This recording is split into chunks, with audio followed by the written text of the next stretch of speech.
आइए समझते हैं हार्ट के साउंड्स को। तो आपने सुन रखा होगा लब डब लब डब लब डब।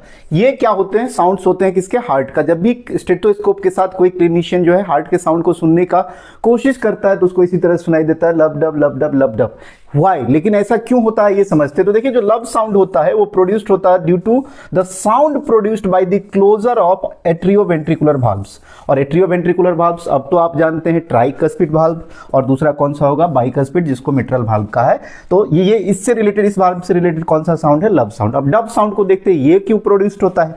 तो due to closure of semilunar valves. और एक होता है पल्मोनरी वाल्व, जिसको आप जानते हो। दूसरा क्या होता है जरा कमेंट करके मुझे बताइए। शॉर्ट में इतना ही, लॉन्ग के लिए सब्सक्राइब करें बिहारी बायोलॉजी।